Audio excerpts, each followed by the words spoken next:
ومن أحسن قولا ممن دعا إلى الله وعمل صالحا وقال إنني من المسلمين ولا تستوي الحسنة ولا السيئة ادفع بالتي هي أحسن فإذا الذي بينك وبينه عداوة كأنه ولي حميم وما يلقاها إلا الذين صبروا وما يلقاها إلا ذو حظ عظيم وإما ينزغنك من الشيطان نزغ فاستعذ بالله إنه هو السميع العليم ومن آياته الليل والنهار والشمس والقمر لا تسجدوا للشمس ولا للقمر واسجدوا لله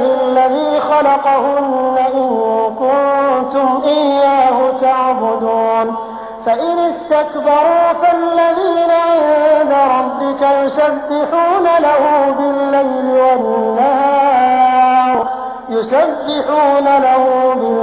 والنهار وهم لا يسأمون ومن آياته أنك ترى الأرض خاشعة فإذا أنزلنا عليها الماء اهتزت وربت إن الذي أحياها لمحيي الموتى إنه على كل شيء قدير إن الذين يلحدون في آياتنا لا يخفون علينا أفمن يلقى في النار خير أم من يوم القيامة الحمد لله رب العالمين نحمده ونستعينه ونؤمن به ونتوكل عليه ونعوذ بالله من شرور أنفسنا ومن سيئات أعمالنا من يهده الله فلا مضل له ومن يضلل فلا هادي له ونشهد أن لا إله إلا الله وحده لا شريك له ونشهد أن محمدا عبده ورسوله أرسله بالهدى ودين الحق ليظهره على الدين كله ولو كره المشركون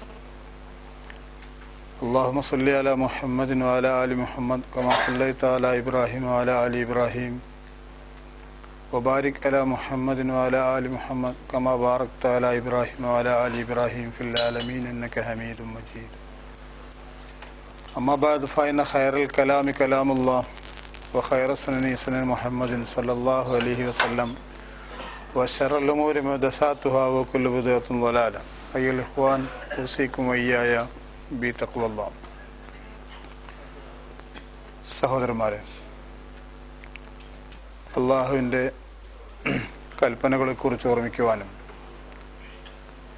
അവ ജീവിതത്തിൽ കഴിവിൻ്റെ പരമാവധി നടപ്പിൽ വരുത്തുവാനും നാം ബാധ്യസ്ഥരാണ്. അള്ളാഹു വിരോധിച്ചവയെല്ലാം പൂർണ്ണമായി ഉപേക്ഷിക്കാനും നാം ബാധ്യസ്ഥരാണ്. ഓർമ്മിക്കുക നമ്മൾ എവിടെ നിൽക്കുന്നു എന്നത്. അള്ളാഹു നമ്മെ സഹായിക്കുമാറാവട്ടെ. ലോകത്തിലെല്ലായിടത്തുമുള്ള മുസ്ലിങ്ങളെ ഇപ്പോൾ ചർച്ചയാക്കി മാറ്റുന്ന, അല്ലെ അവരുടെ മനസ്സിനെ വേദനിപ്പിക്കുന്ന വിഷയം എന്താണെന്ന് ചോദിച്ചാൽ എല്ലാവർക്കും അറിയാം, ഒരു ഉത്തരമേ ഉള്ളൂ. ഫലസ്തീനിലെ മുസ്ലിങ്ങൾക്ക് നേരെ നടക്കുന്ന ഇസ്രായേലിൻ്റെ അക്രമങ്ങളാണ് എന്നെല്ലാവർക്കും അറിയാം. ഇന്ന് 20ാമത്തെ ദിവസമാണ് ആ യുദ്ധം തുടങ്ങിയിട്ട്. ഈ പശ്ചാത്തലത്തിൽ നിങ്ങൾ വായിക്കുകയും അറിയുകയും കേൾക്കുകയും ചെയ്യുന്നതിന് ഉപരിയായി കുറേ കാര്യങ്ങൾ പറയാനല്ല. അള്ളാൻ്റെ പള്ളിയിൽ ജുമുഅ കഴിഞ്ഞ് ഒരുമിച്ച് കൂടിയിരിക്കുമ്പോൾ നമ്മുടെ സമുദായത്തെ ബാധിക്കുന്ന ഒരു പൊതുവിഷയം എന്ന അർത്ഥത്തിൽ ചില കാര്യങ്ങൾ നമുക്ക് ശ്രദ്ധിക്കേണ്ടതുണ്ടല്ലോ.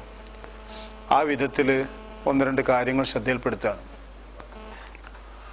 ഒന്ന്, നമ്മുടെ മനസ്സിൽ ആദ്യം വരേണ്ട ഒരു കാര്യം, അല്ലാഹു സുബ്ഹാനഹു വ തആല ജൂതന്മാരെ കുറിച്ച് പറഞ്ഞ അത്ര വിശദീകരിച്ച സ്വഭാവ വിശേഷങ്ങൾ മറ്റൊരു സമുദായത്തിൻ്റെതും വിശദീകരിച്ചിട്ടില്ല. നിങ്ങൾക്കറിയാം, ഖുർആൻ അവരെക്കുറിച്ച് എന്തെല്ലാം പറഞ്ഞുവോ അത് മുഴുവൻ ഇന്നേ വരെ തുടർന്നു നിലനിന്നു.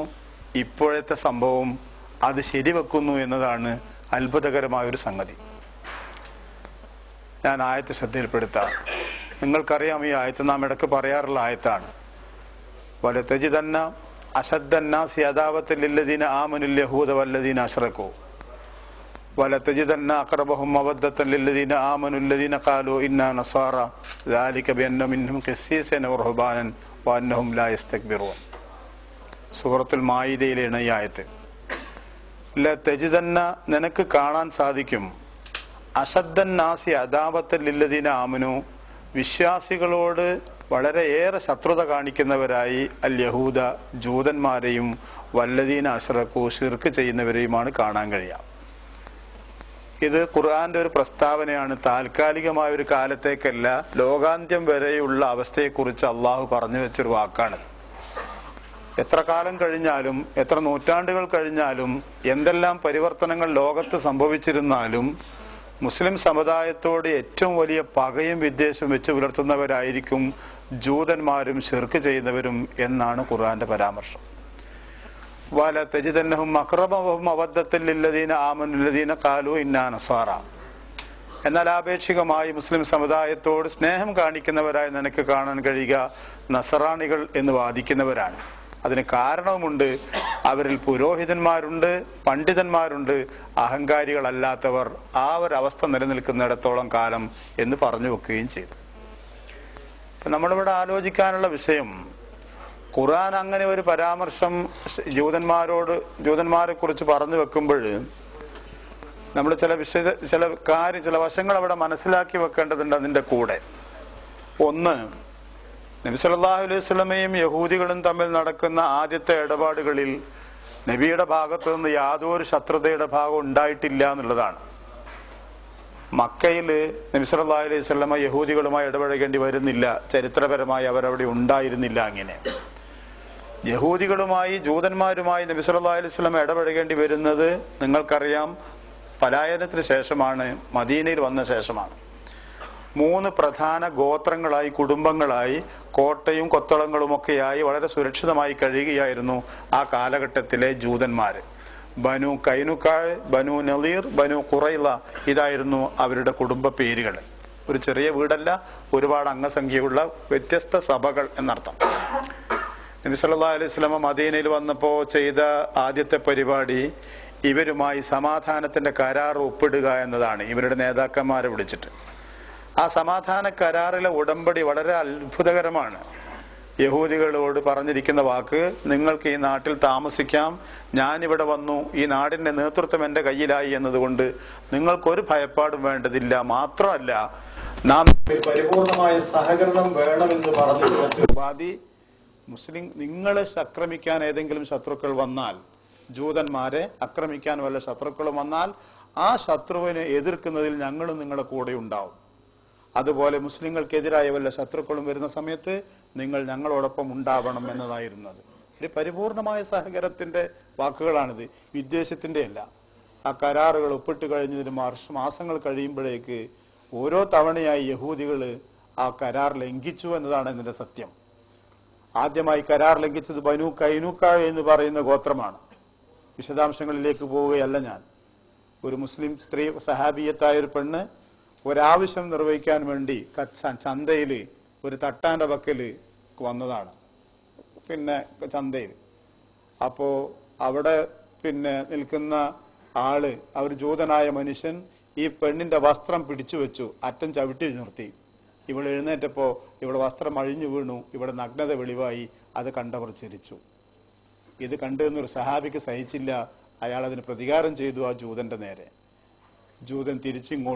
ജൂതന്മാർ തിരിച്ചിങ്ങോട്ടുമുള്ള ശ്രമം നടത്തി. യഥാർത്ഥത്തിൽ പരസ്പരം ബഹുമാനിച്ച് സ്നേഹിച്ച് നടക്കേണ്ട ഒരു വിഭാഗം മുസ്ലിങ്ങൾക്ക് നേരെ, ഒരു മുസ്ലിമായ പെണ്ണിന്റെ അഭിമാനത്തിന് നേരെയുള്ള ഒരു പ്രതികരണം നടത്തിയപ്പോ അത് യഥാർത്ഥത്തിൽ ചതിയാണല്ലോ, വഞ്ചനയാണല്ലോ, വെച്ച് പൊറുപ്പിക്കാവുന്നതല്ലോ. അതുകൊണ്ട് അവരുമായി എതിരിടേണ്ടി വന്നു. അവര് ബനു കൈനുക്കായുമായുള്ള കരാർ അവസാനിച്ചതായി കണക്കാക്കുകയും ചെയ്തു. അഹ്സാബ് യുദ്ധം എന്ന യുദ്ധം നിങ്ങൾക്കറിയാം, ഹിജ്റ 5-ാം വർഷം നടന്നത്. സഖ്യകക്ഷികൾ, ഖുറൈശികൾ മാത്രമല്ല മറ്റെല്ലാവരും കൂടി മദീന ആക്രമിക്കാൻ വേണ്ടി വന്ന സമയമാണ്. ഇത്രയധികം ഭയപ്പെട്ടൊരു സമയം സഹാബികളുടെ യുദ്ധത്തിൽ ഉണ്ടായില്ല. കാരണം ഇത് മദീനയാണ് ആക്രമിക്കപ്പെടുന്നത്. കിടങ്ങുകൾ കീറിയിട്ട് ശത്രുക്കൾ ഇങ്ങോട്ട് വരാതിരിക്കാൻ വേണ്ടി ശ്രമം നടത്തി എല്ലാം കൂടി ആ ഭയാനകമായ ആ ഒരു സമയത്ത്